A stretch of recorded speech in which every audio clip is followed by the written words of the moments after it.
Lost track of time, don't know how to feel, but I'm not sorry.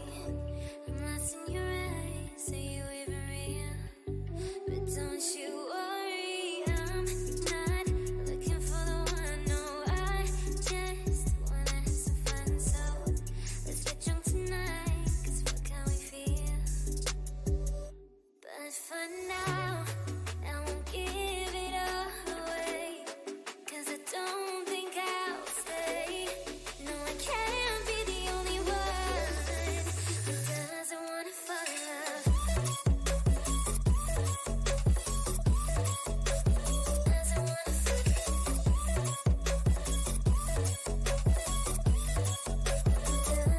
fall in love.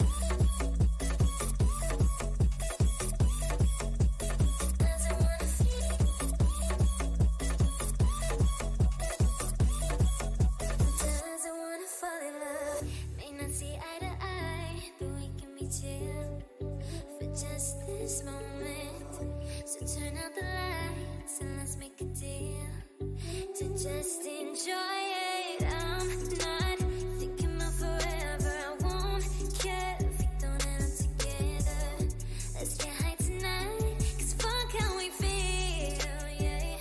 But for now, I won't give it all away, cause I don't think I'll stay. No, I can't be the only one who doesn't wanna fall in love. Lost track of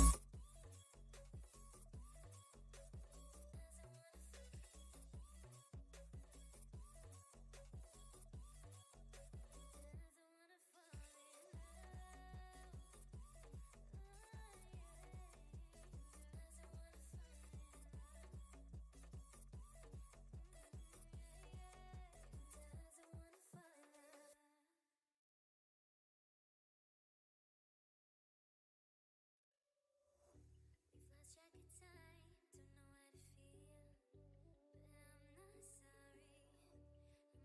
I'm lost in your eyes, are you even real? But don't you worry, I'm not looking for the one. No, I just wanna have some fun. So let's get drunk tonight, cause fuck how we feel. But for now, I won't give it all. Hi. So we're on. We are here, okay? We are here representing live. How is everybody doing? How is 2024 treating everybody? How is 2024 treating everyone, y'all? Like I said, I'm gonna try and come and do these lives at least once a week so we can stay connected, okay? But once again, as you make your way in, go ahead and drop a comment, say hi to everybody, like the video also. And if you haven't subscribed, go ahead and hit that subscribe button. If you're new here, my name is Francilla. I am a new Seattle-based flight attendant working with a major US airline company. And in today's video, I will be talking about life after flight attendant training. Training is a lot. And I know I've shared so much content about training and my experience, among other things, but I do want to talk about what happens after training, what becomes apparent after training. And yeah, that's what we're here for. As you make your way in, just say hello to everybody. If you have a question also, once again, don't forget to drop that question in the comment section below. I will be referring to them in between the video as well. So this live is impromptu, but I do appreciate everybody that showed up to show out, okay? All right, Kay says, Happy New Year. Yes, Happy New Year to everybody. It's 2024. Whew, we're definitely starting off strong in 2024. I cannot lie to you all. It's a lot has been going on in 2024, but it is what it is. We're just gonna keep pushing as usual. Robin, welcome in, Robin. Robin says, hello there, beautiful. So yes, you were here. 2024 has been complicated already, okay? We're barely in and it's already getting difficult, but I'm here to, lighten the mood, just set everybody straight, okay? It's going to be all right. We're going to survive. All right. So I will be talking about life after training. Flight attendant training with my airline right now is set for 7 weeks. Mine was 6 weeks, but now it's going to be 7 weeks. So if you do plan on applying with my company or you've applied and you're waiting for training, I believe training is going to be for 7 weeks. And typically the conditions are a lot. It's not the norm. It's not something you would typically do. But one thing I will promise you is that it does set you up for the job itself. One reason being that we stayed in a hotel the whole time. Mine was like 42 days, and I was in the hotel the whole 42 days. Okay. So, what that meant was that I was stuck in that room with another person for 42 days. I mean, it's not every single hour, every single minute, but that's the reality. But the good thing is that it actually prepared me for actually living in hotels once I went on my trips, among other things. So it's not all bad. So definitely don't hate the process, just trust the process. And also, I did want to start this video by stating that we've had a lot happen in the aviation industry the past few days, just at the start of January. And I will indicate that training does a lot. The training that you do receive, at least with my airline or in the airline industry in general, is very effective. It feels more like you're being conditioned to react when a moment happens. But one thing I will say is that it's very, very effective. It's true to whatever it is that they're expecting to happen and how they expect you to react. That will happen. And I say this because I've had my fair share experience where, I mean, I didn't have a plane crash or anything or land hard or whatever, but I had a medical incident happen at the airport. It wasn't on an aircraft, it was at the airport. But I was done with my flight, and on my way out of the airport with my crew members, we got approached by a passenger who was telling us about somebody who had collapsed or whatever and was having a medical event. At the end of the day, when we got to the body was turning purple, and we all know what that means. So I've had that happen where in that moment, you figure out who you will be, whether you're going to be the person that's gathering stuff that we need to help, like the AED or any medical or safety equipment, or you're going to be the person that's giving instructions or communicating whatever that is happening or sharing the information with whoever needs to know, or you're actually going to be the person who's assisting the individual in the condition in which they are in, the medical condition. So regardless of what role you play in that incident or in that moment, once it happens to you, at least the first time, you learn who you will become. And in that moment, trust me, training kicked in. Like the least of my worries was running away or freezing or panicking or whatever. Everything kicked in. What I needed came to me. I was, so don't be perturbed. If those of you who are trying to become flight attendants in 2024, do not be disturbed. The training is effective. If you take it seriously, it is effective. And whatever you're being conditioned to react to, when that thing happens, it will kick in. So that's it, by the way. Let's move on to all the positive stuff, okay? Enough of all the serious stuff, okay? Kay says they closed applications to non-LODs, from my understanding. I know, and I feel super bummed by that because they hired, so once they opened it up, like they received so many applications. They had to shut it down real quickly. So, and there is a need for a lot of LODs. So that's the reason why. But definitely keep your eye to the ground. If they open it up, they will make an announcement. But that's what happened. There was such an influx of applicants this year, and that cost them. I remember I checked, my friend checked the night before. And when she went to check the following day, they had closed it. It was literally open barely a day. So, but then keep checking the website. And one thing I will say is that in as much as you probably do want to apply to my airline, don't limit yourself in the sense that obviously you want to be with the best or the one you align with. But if it doesn't work out that way, you can always try other options as well. But definitely keep your eye out. They might open it up again. So definitely keep an eye out for sure. All right, so let's move on. So let's talk about life after training. Life after training has been good, and I know I shared moments after I was out of training. My first flight, my first reserve, my first trip, my first layover, my first everything essentially in the job. And in those videos, I did share how great the crew members have been, how my experience has been so far. And honestly, that is still true. I'm not going to say that everybody is perfect or instances where I haven't heard stuff happen to people or people have bad experiences, but so far it's been good. I feel like whatever training we go through or whatever experience we have in the industry before we actually start flying is to set us up for success. Nobody's out to get you or set you up to fail. So keep that in mind as well. So the first thing that became apparent, or the first thing that I noticed after training, was the flying schedule. It is very flexible. That I'm not going to lie. This is the first job that I've ever had that has this level of flexibility when it came to my schedule. And one thing that became apparent was that just because you're junior doesn't mean that you're going to be assigned more trips.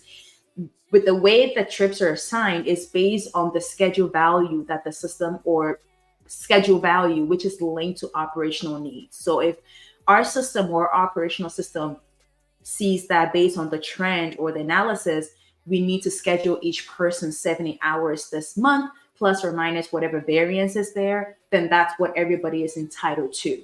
You can, however, request for a lower schedule value, or you can request for a higher schedule value. But just like everything else that we bid for, those are simply requests. If you're senior enough and operational needs permits that be given to you, you get it. So keep that in mind. So most people assume that because you're junior, you're probably going to get a lot more work to do or whatever. I mean, the only impact being junior has when it comes to your flight schedule is the fact that you might not get what you request for during schedule request period, or you might not get the trips that you want specifically. So that's about what the relationship really is. But it's not that because you're junior, you're going to get all the work. No, it doesn't work that way. There's a specific set hours that is set every month, and it varies every month. And if it's 70, it's 70 for everybody, unless you going to bid for less or more and you're able to hold it. So it doesn't happen automatically, y'all. So that's one of the things that's became apparent after training. And then also, the second thing that I want to talk about is being on reserve right out of training.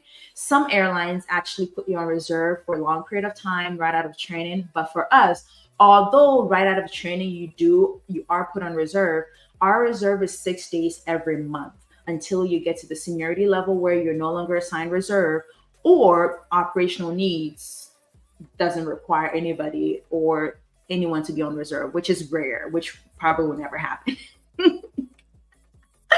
But yes, until you get to the seniority level where you no longer have to be put on reserve. But once you're out of training, you're more than likely going to be placed on reserve.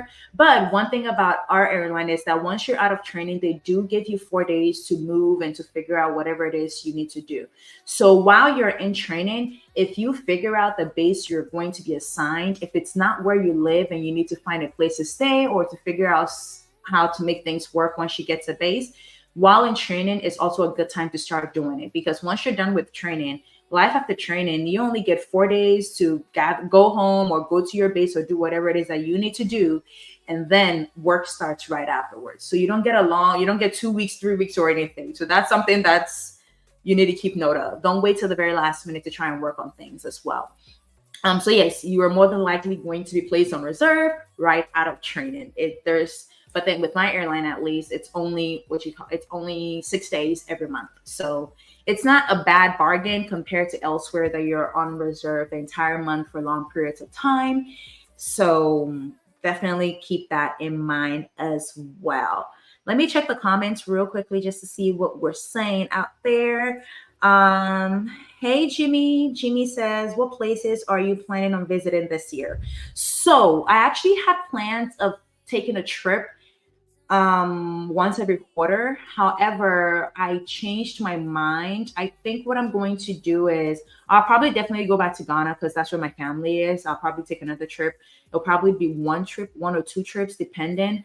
And in case I have like weddings or stuff that I do need to attend, that might force me to go as well again. But that was the plan. But I think what I'm going to do this year is that since we're starting at the top of the year, and I've had so many questions about the income and how much money you can make as a flight attendant, among other things, I do want to use 2024 to focus on working a reasonable amount of work based on whatever is available or whatever I can access, and still get a good amount of rest and a good amount of time to create the content that I do and everything. And also seeing how much I can potentially earn for the year, if it's worth it or not. Okay. So, mind you, my perspective will come from a flight attendant who is also a content creator, a flight attendant who does not want to do the most, a flight attendant who is not out here in these streets trying to kill herself. Okay. That would be my perspective on that. Okay. So, that's where it's going to come from. So that's what I want to do. But I would definitely go back to Accra, and I might potentially do Kenya as well. But I'll definitely let you all know. I know I started off with the year by just trying to figure out which places you all wanted me to go. Switzerland was one of those places. Japan was one of those places. Kenya and Ghana were those places. So those were the 4 places that I was considering for the year 2024. But like I said, I do also want to do a reasonable amount of work just to see how much I can earn within a full year, because last year had training pay among other things. So I do want to do a full year of work just to see how that would feel. But I'll definitely keep you all updated with any updates that do come up for sure. Robin says, I've wanted to be a flight attendant since the age of 6. I've been exploring the airlines via YouTube. I like the way you present information, so I'm here. Oh, here I am. Oh, thank you so much, Robin. I try. And I've said this a couple of times when I was trying to become a flight attendant, even though there were a lot of people sharing their experience on becoming flight attendants, because of how the process is, a lot of people were not able to document every step of the way. And that was what actually inspired my channel. I wanted my channel to be the one-stop shop where you get all the information you need if you're trying to become a flight attendant, right from when I applied, where I am, among other things. So that was definitely my goal. And I'm glad that a lot of you are finding it useful, or you're actually enjoying the content. So that was definitely my inspiration. And I know you said you've always wanted to be a flight attendant ever since you were young. If trust me, dream deferred doesn't mean that it's not going to happen. Just because you've deferred it doesn't mean it's not going to happen. Keep looking, keep trying. And then I hope you find the best airline that works for you. Because for me, one of the biggest thing was that I wanted an airline that would not limit me as to where I would live while working with them. So that's why I chose this airline, because with my airline, I'm not required to live at base, which means literally right now, I'm from Ghana. I can move back home, live there. And as long as I show up to work at my base, that's all anybody cares about. So definitely keep doing your research. But that's why I am here too. That's why I created the channel. And that being said, I do have a playlist in the description box, which is titled How to Become a Flight Attendant. I actually shared my journey from start to finish. So definitely check out that playlist as well. And let me know your thoughts on it in the comment section once you watch the videos as well. So let's move on. Let's move on to point number 3. This point I actually mentioned or discussed when I talked about being placed on reserve right away, which is you being given 4 moving days right after training. So when you're done with training, you're not going to get a month. You're not getting a month. You're not getting 3 weeks. You're not getting 2 weeks. No, you're getting 4 days. At least with my airline, you're getting 4 days. And I know with the other airlines, you don't get a lot of days off or break after training as well. So it's like you're literally out of training and immediately you jump in. And some people, after the 4 days let me share my experience just so it gives you a better perspective. So for me, I had the 4 days and then immediately I had 8 days, right? Which were reserve days. And luckily I did not get used or get assigned any trip on my first reserve days. However, I did get a trip assignment on my second reserve days, and it was a 3-day trip. So some people actually got sent international. They were going to Amsterdam, Greece, or whatever, literally right out of training because they were on reserve and that trip came up and they were assigned it. So don't think that, because you're out of training, you're going to get some sort of break or whatever. No, it doesn't work that way. You're literally jumping right into the job. Whatever you've been trained, they expect you to practice it. But don't be scared also, because once you end up with a good crew, they would be more than willing to, just take you under their wing and just show you and just give you a little bit more direction. Because although you're trained, mind you, you've been under such uncomfortable conditions and stressors, among other things. So once you're put into the job right away, a lot of things might not become apparent to you immediately. So don't let that discourage you at all. Just let them know that, hey, I'm new, and take it up from there. But Yeah, it's not that bad. It's really not that bad. As scary as it might sound, it's not that bad. So you do get that 4 moving days, and that's all you get, honestly. So moving on to point number 4, life after flight attendant training. What's going on? What became apparent? One thing that became apparent is that you won't get, you potentially might not get all the layovers that you want. Yes, you potentially might not get all the layovers that you want, and that is a bit, that's what hits a lot of people really hard, because they expect to get layovers because people show this job, or a lot of people present the glamorous side of this job for the most part on social media, and a lot of the time only a few show the real, like the reality of what actually goes on, that it's not always glamorous. You might even end up going to the best layovers, but then it's not always glamorous, or it's not always a moment where you're out having fun and doing stuff with your crew members, among other things. So definitely keep that in mind. If you are expecting glamour and fun layovers and excitement and out in and out at places, among other things, you might get a reality shock. So it depends. So keep that in mind. It's not always the case. I promise you. Like you all saw in my vlog when I worked during the holidays, you see how I was literally indoors the whole time. I didn't go to the best layover destinations or whatever. But it doesn't also discount the fact that I still like the job anyway. So I'm an indoor body person. So I don't really mind. I don't mind being indoors. I know when to turn up for social occasion, turn up my social battery, and I know when to turn it down. Okay, so it's been okay for me. All right, so that would definitely become apparent. So don't set your hopes so high. However, if you do want to travel around the world, it is a great job to have. This job will offer you the opportunity to do so. So definitely keep that in mind. The other thing that I also wanted to add, oh, I just forgot it. I was just thinking about it when I was talking about this point, but I'll talk about it when it comes to me, okay? So moving on to point number 5, it's not getting the trips that you want in terms of credit value. So the credit values of the trips that we have determine how much money you can make out of those trips. And typically, because this company or this industry runs by seniority, the more senior you are, the more likely you are to get trips that are high value if you request for it. But if you're junior, like a new flight attendant like I am, you might not get the high value trips that you want. However, it's base specific, because with my base, for example, in Seattle, even though I'm not able to get those international trips, when I say international, I mean South America, Europe, Asia, Africa, Canada, all the other places in the world. Okay, Middle East, everywhere. That's what I mean in this case. And even though I might not get or hold, or even if I request for these places, I won't get them. I know that at my base we do have domestic trips that have high value as well. So I'm able to make money from my time. And the reason why your credit values are very important is because if you are working 3-day trips that takes you away from your house, that are worth 14 hours or 13 or 15 hours, compared to working another 3-day trip that's worth 21 or 22 or 24 hours, then it means you're getting lesser money for your time away, even though you're away for 3 days, the same 3 days. So that's something to consider, especially when you're new. For me, there's nothing wrong with working a 3-day trip that's 14 hours or 15 hours. It might potentially be less work, or it might potentially have a good report time and a good release time. But compared to a 20-hour credit trip, a 3-day trip, or 21, that might require a little bit more work. But at the end of the day, when I started, I did not want to fly a lot. So I wanted to make sure that once I was outside, I was earning the big bucks. Okay.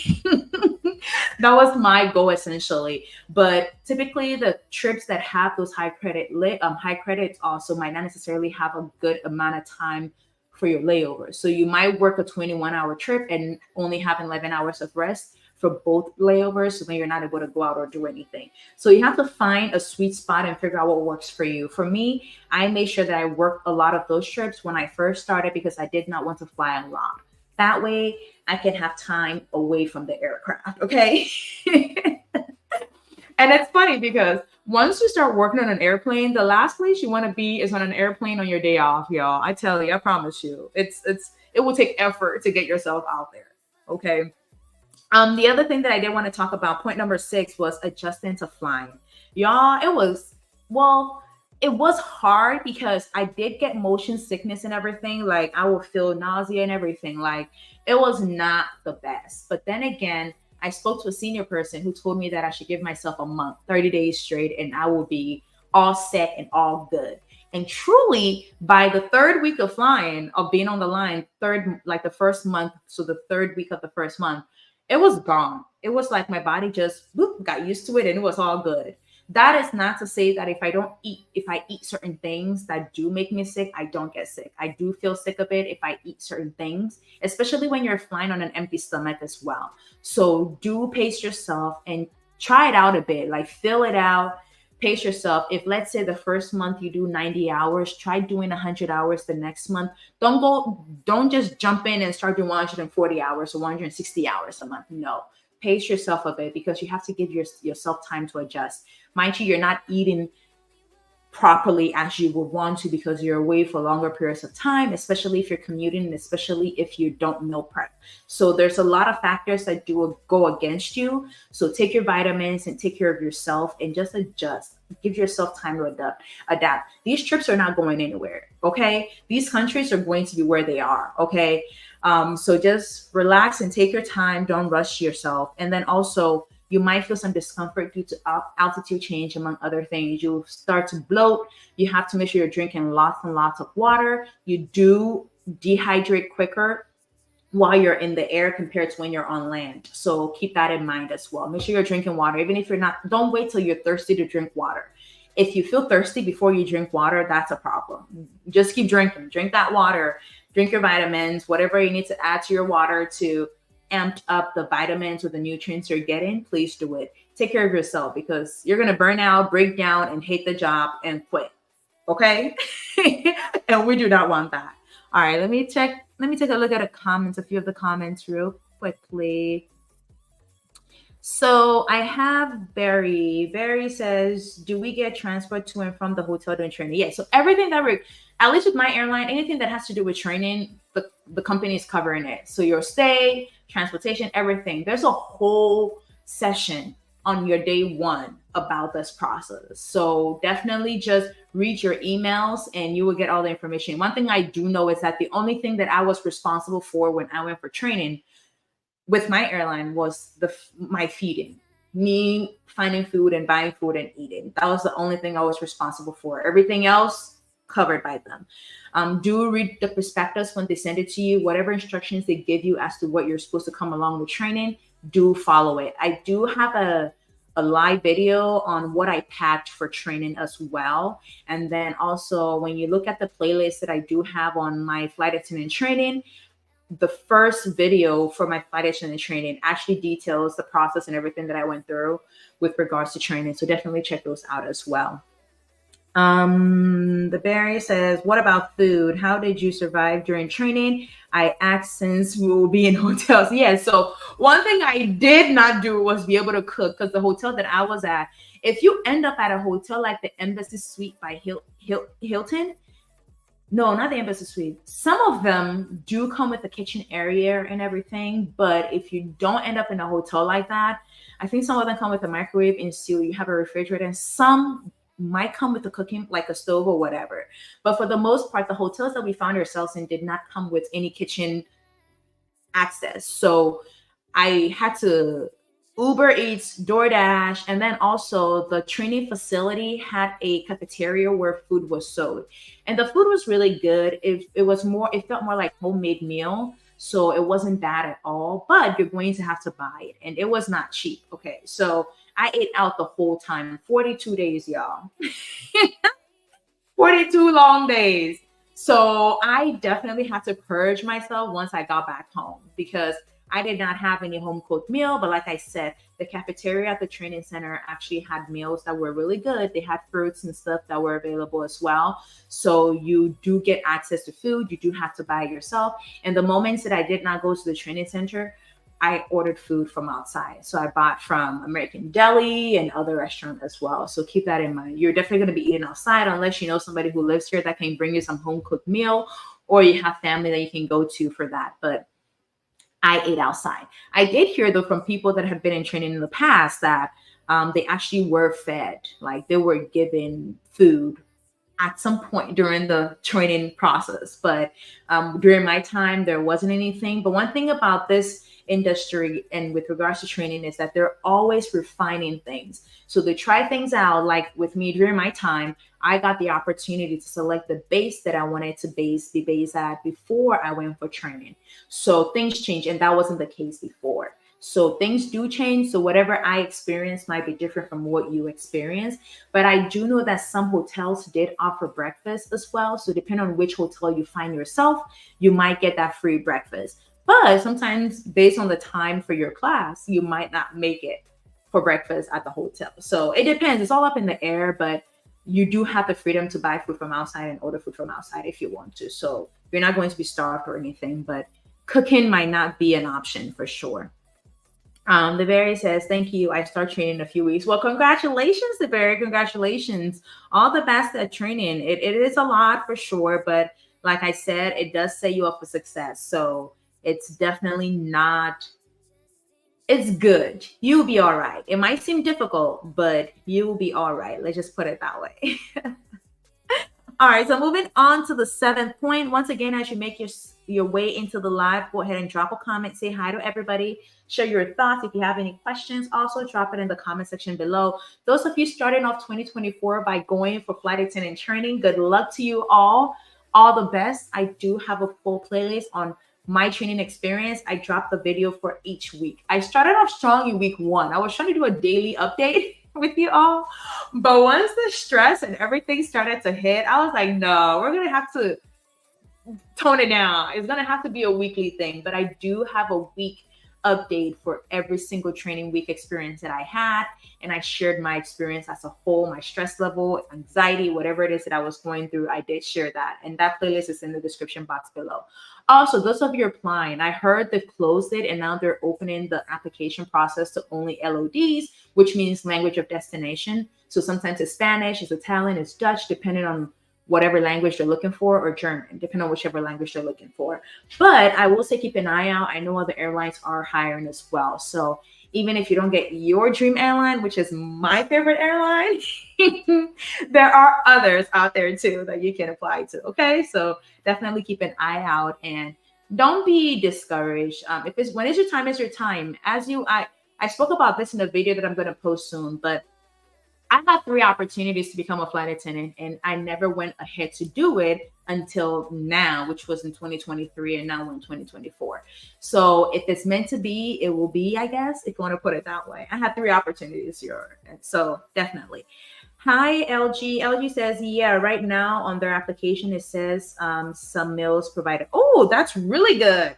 No, that's awesome, because y'all, I could use a meal. Like, all I needed was a hotel room and some good food. If they had packed meals offered to us like every single day, even if it was just 1 meal a day, it would have made it a lot easy, because then I don't have to worry about trying to go get food. And as I've mentioned, when it comes to flight attendant training, you're getting the minimum wage of Atlanta. The minimum wage where I am is over $15 or so. The minimum wage of Atlanta, last I checked when I was there, was $7 and some change. So it's one of those things where you live somewhere where you're paying bills that are quite expensive, but then you're working at a place where the minimum wage is so low that whatever you're getting paid for, it's literally not enough to sustain you. So it would have helped a lot if we got meals or fed or meal reinvestment card or whatever, something to pay for food, that would have helped a lot. But then again, in some countries, flight attendant training is you have to pay out of pocket to be trained to become a flight attendant, even before you get the job itself.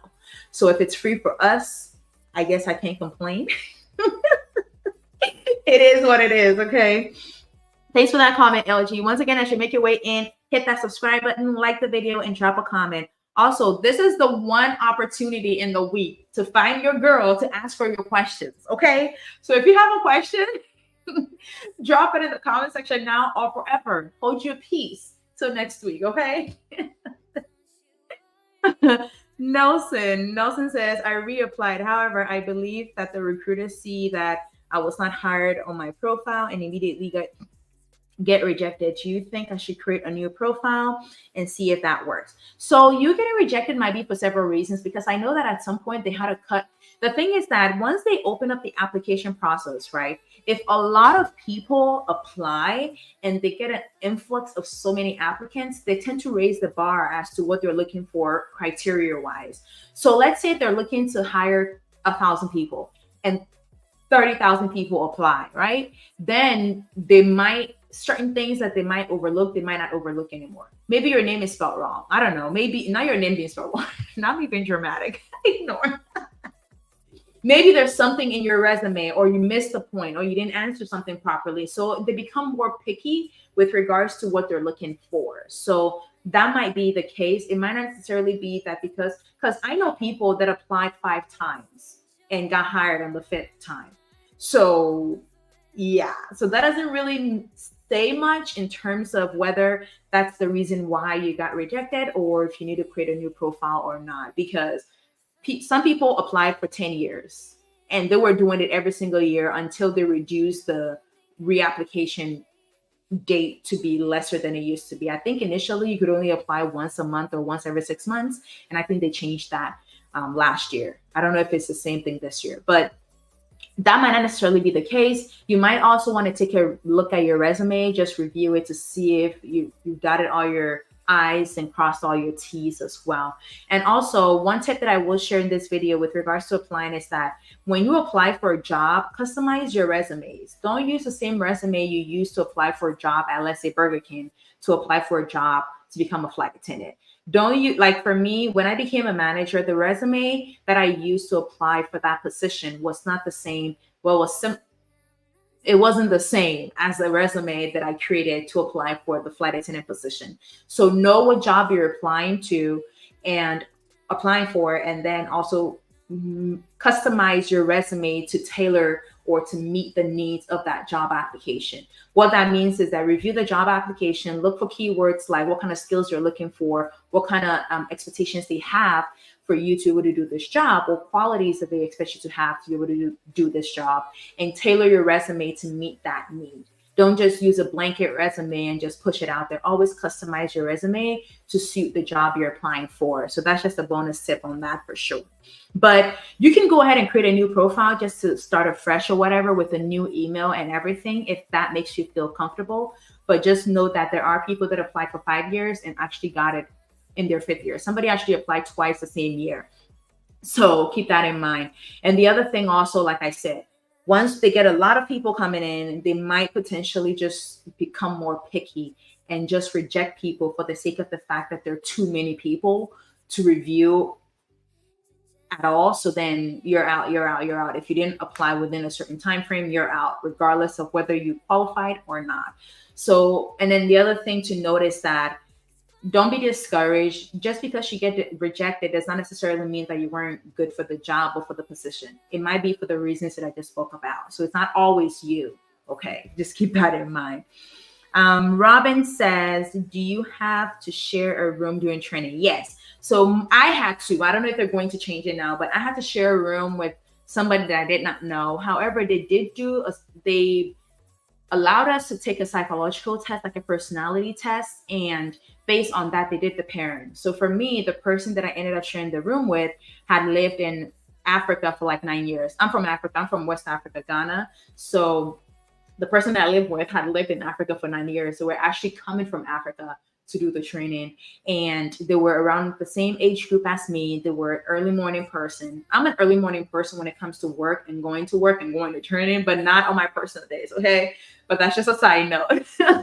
But yes, they do ask you a few questions here and there just to see where your mind is, and then they pair you accordingly. And I will say that they were very effective. Like the team that handled that portion of the training process were very good, because even in my class, I could tell the people that were roommates, and I could understand why they were roommates because of how they interacted with each other. You could see that they had something in common one way or the other. So it was effective, but it is definitely scary because you're sharing a room with somebody you don't know. It was the same sex also. So it's not like the female is sharing a room with the male or whatever. But it was interesting, but like I said, staying in that hotel room actually got me ready for training, because once I got on the line and started flying, staying in hotel rooms were never a problem for me. Like I just go straight, and I'm tired enough, I'm going to sleep. So that was that. You do have to share a room. I can't speak for other airlines, but I know we had to share a room during training as well.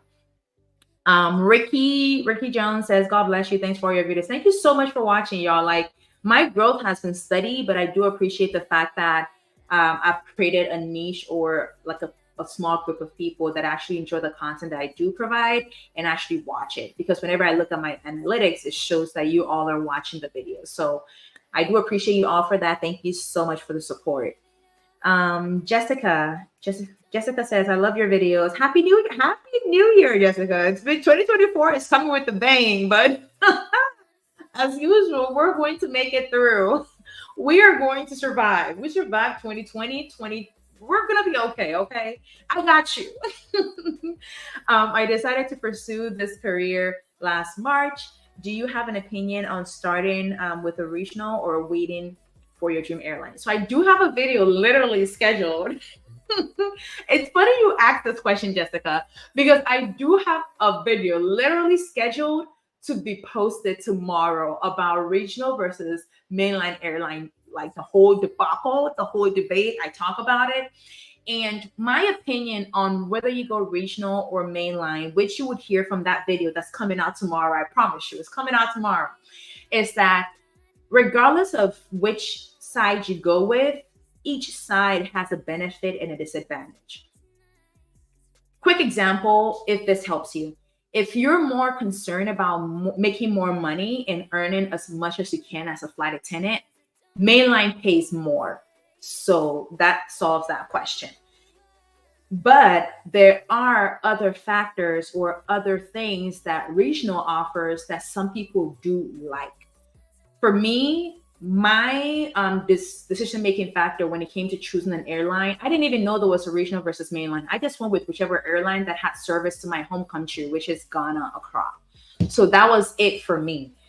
But I also wanted somebody that paid more. So once I heard that mainlines pay more, I went where the money was, because I wanted something that will pay me well enough to give me the flexibility that I needed to do something else. So I do have a full video literally coming out tomorrow. So I'm surprised you actually asked that question. But I will say, do watch the video that I'm posting tomorrow, because I can't just tell you to go mainline or regional.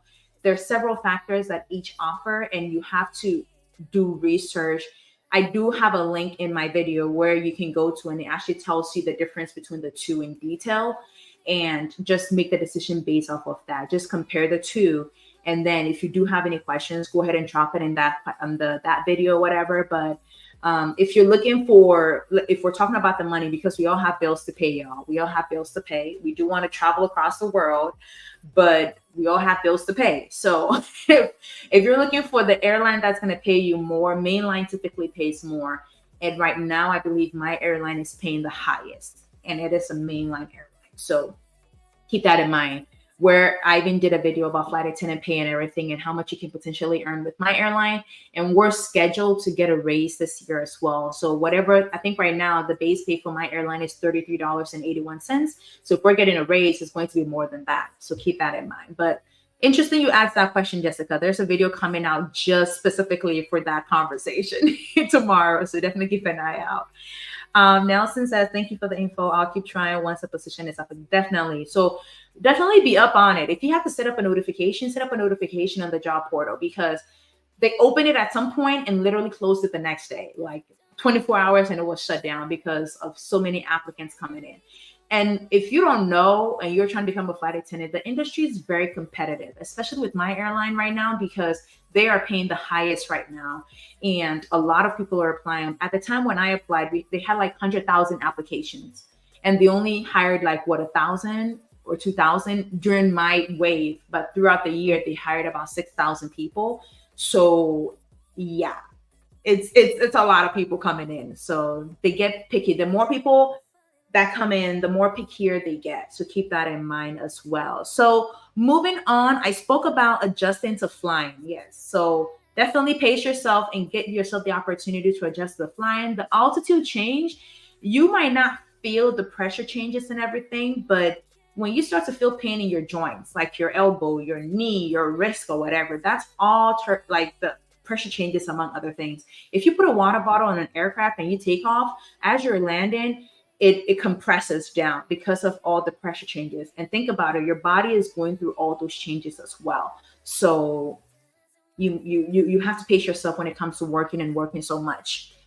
All right. So once again, as you're making your way into the live, go ahead and give the video a thumbs up, like the video, share your thoughts in the comment section below, and subscribe to the channel if you have not subscribed already. It's your favorite flight attendant here. I'm here to give you all the info you need to be successful. Okay. In 2024, those of us who are planning to become flight attendants need to be armed and ready. We need to come prepared. Okay. So definitely stick and stay and get all the info you need. And if you do have any questions, go ahead and drop in the comment section below. So moving on to point number 7, life after training. What's been going on? What's been happening?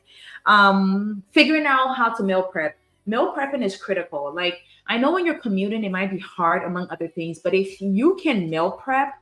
And I know you've all asked me this question like so many times.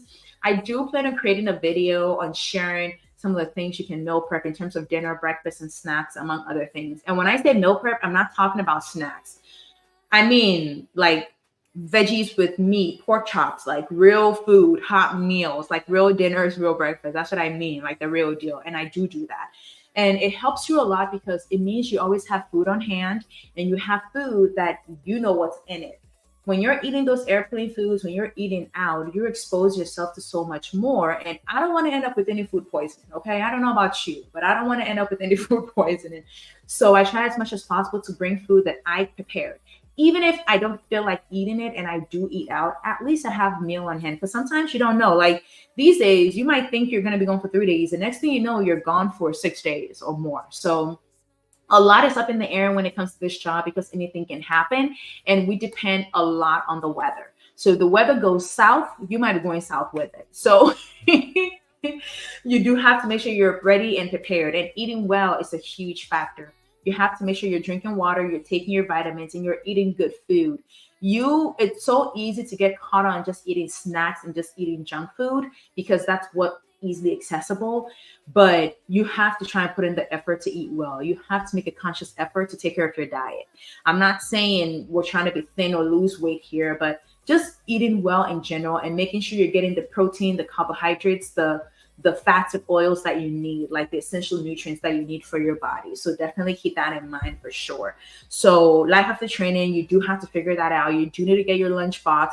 I got my lunchbox from Amazon right out of the training. The 4 moving days that I had, that was when I bought my lunch bag, and it's been helpful ever since. So I have a video. I actually do have a video on my luggage. So my lunch bag, my personal item bag, and my carry-on bag, so that you can check it out and see if you would want to buy any of those as well. The 8th thing also is finding the best pair of shoes. Oh my God. I don't know if this applies to the men, but trust me, those heels are cute. Those heels are pretty. Like, it's cute when you have on that uniform. You see me in the purple plum dress? Like, you imagine me in that dress with some nice heels. But is it realistic when it comes to walking through that airport, walking through those concourses? An airport like New York will get you walking miles upon miles just to get to your gate, y'all. And when you're in those concourses and you're wearing those heels, your bunions, your toes, trust me, it can get uncomfortable real quickly. But then again, I'm here for you. I got you. So I do plan on creating a video where I share with you all the shoes that I found that I feel are the best right now for me.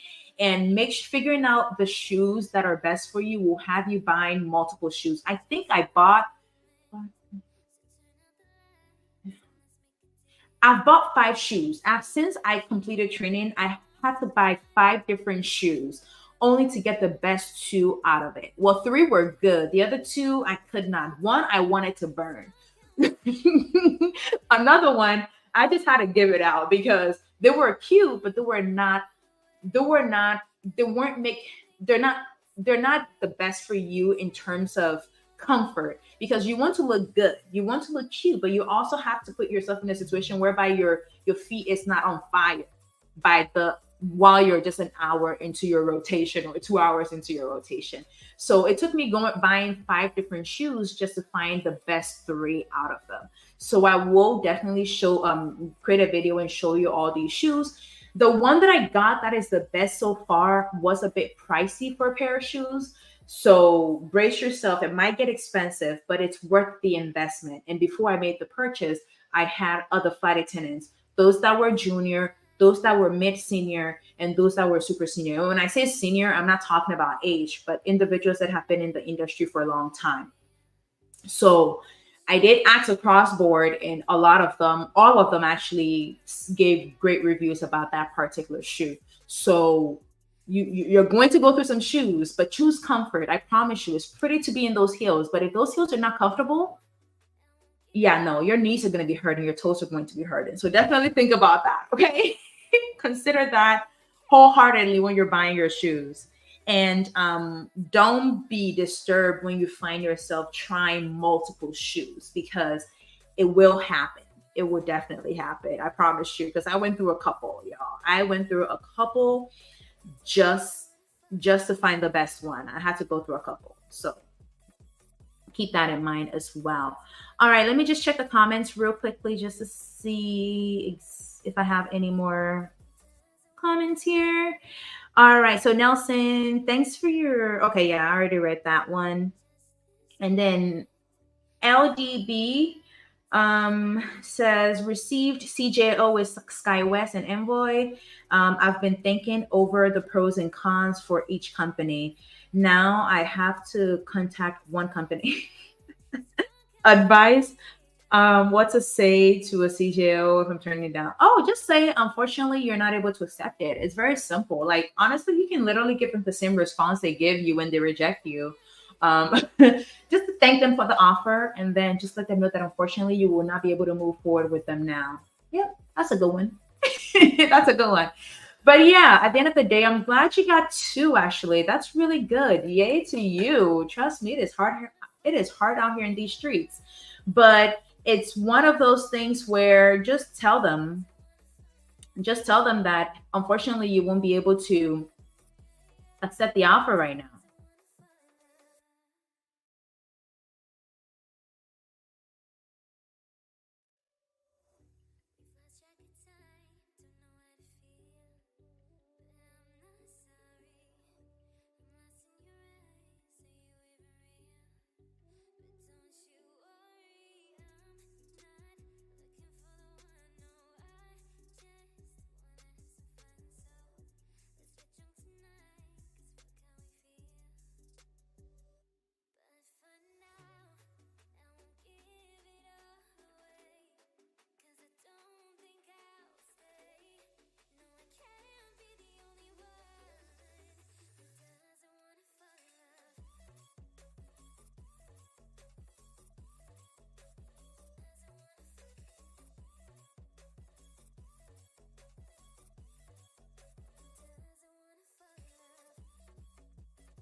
That way you all can get the opportunity to come in and ask me all the questions you need or you have essentially. But let me know how the live is going, LG, if it's back on or not. All right. So moving on.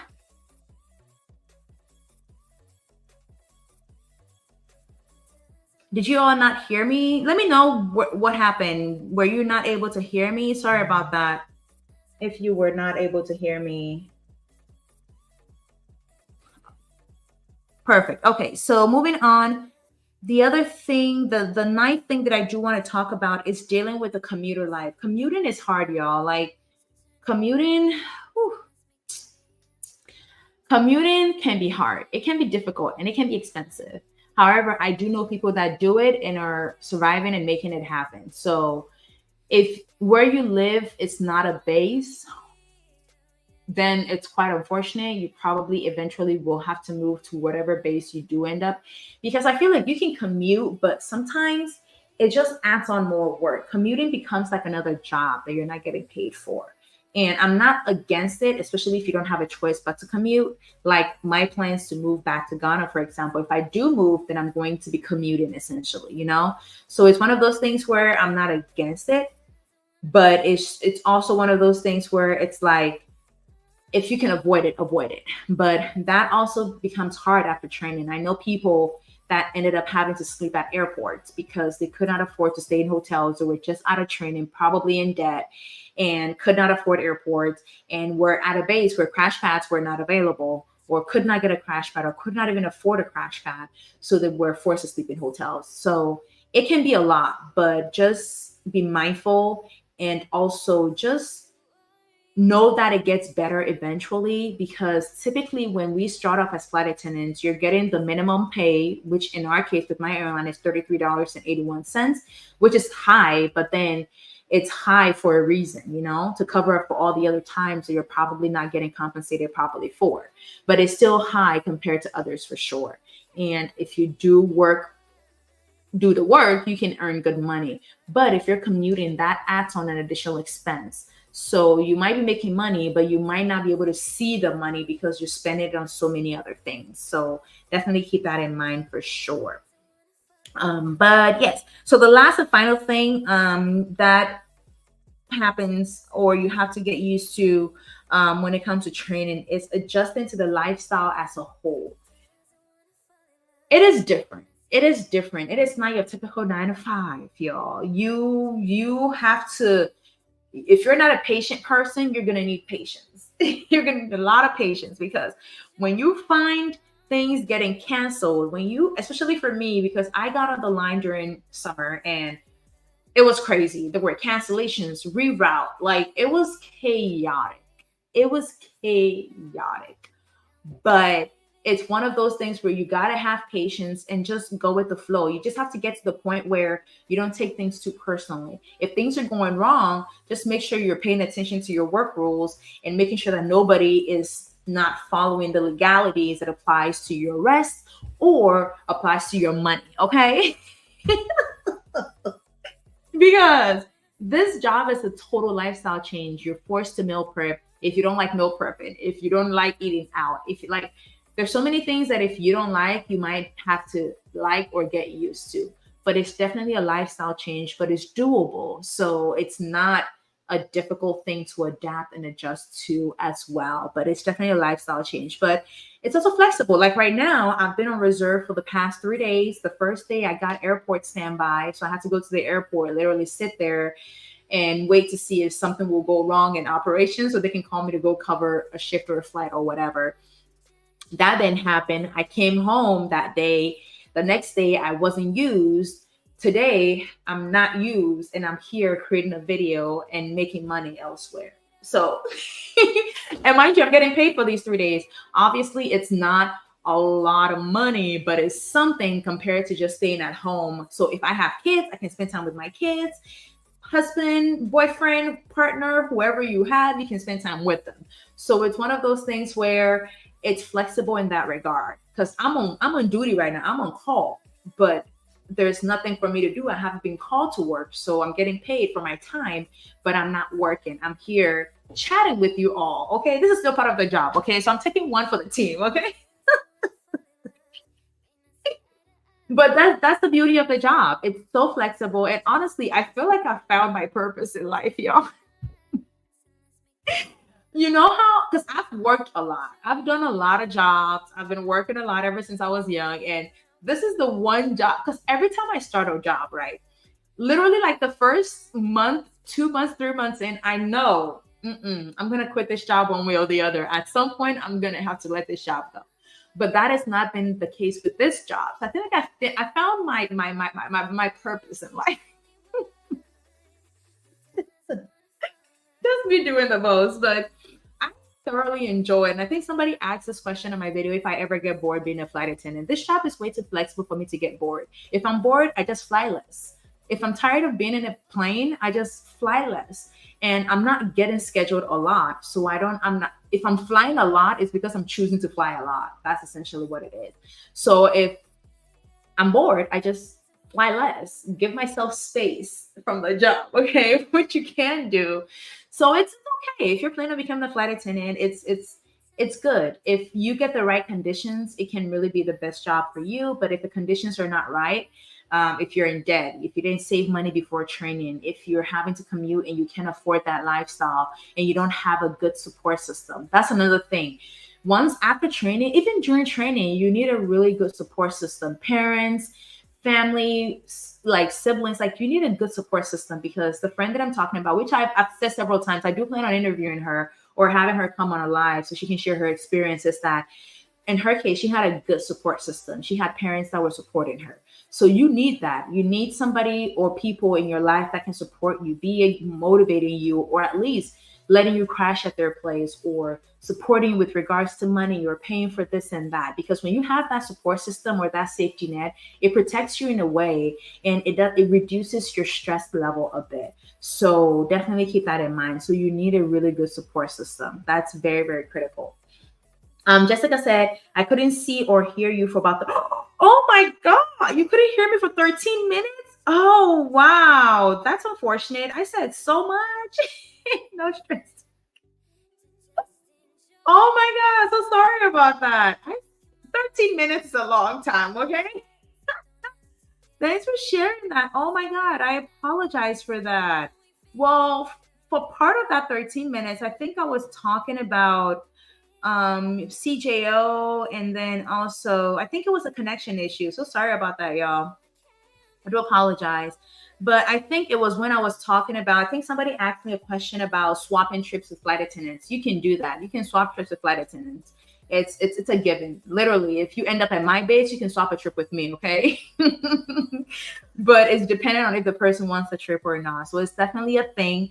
And I think the other thing that happened around that time was LD talking about turning down a CJO offer. And I just told them, just tell them you thank them for the offer, but unfortunately you won't be able to move forward with them.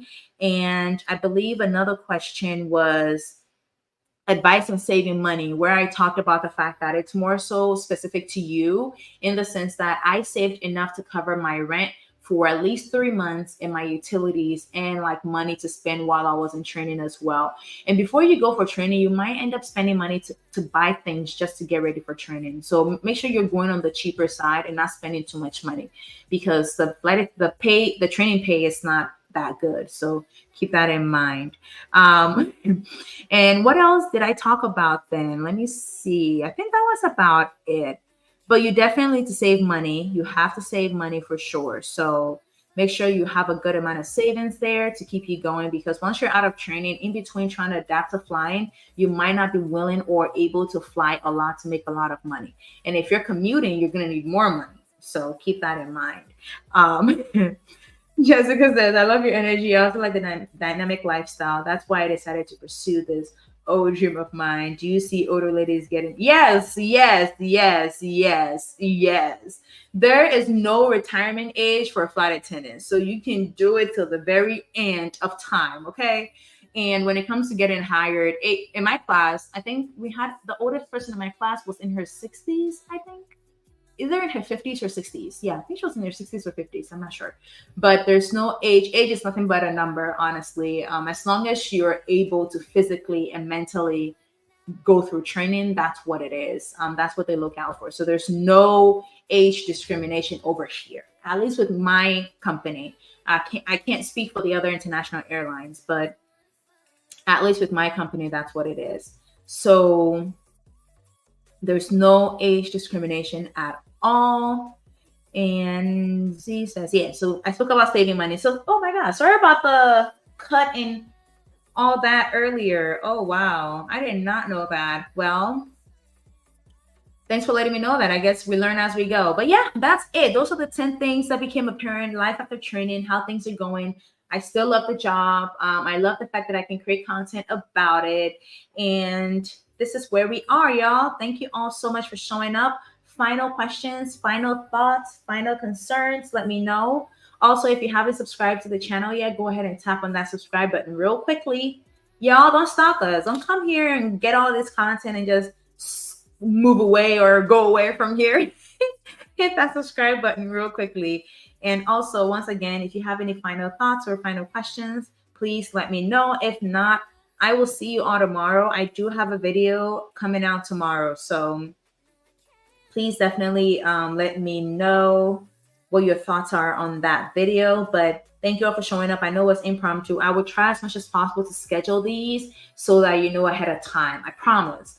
I'm going to set up my schedule this for the months to come to have me working on certain days so I can get certain days off so I can interact with you all. But good luck to all those who are applying to become flight attendants this year. All the best, and I hope you find your dream airline. Bye-bye.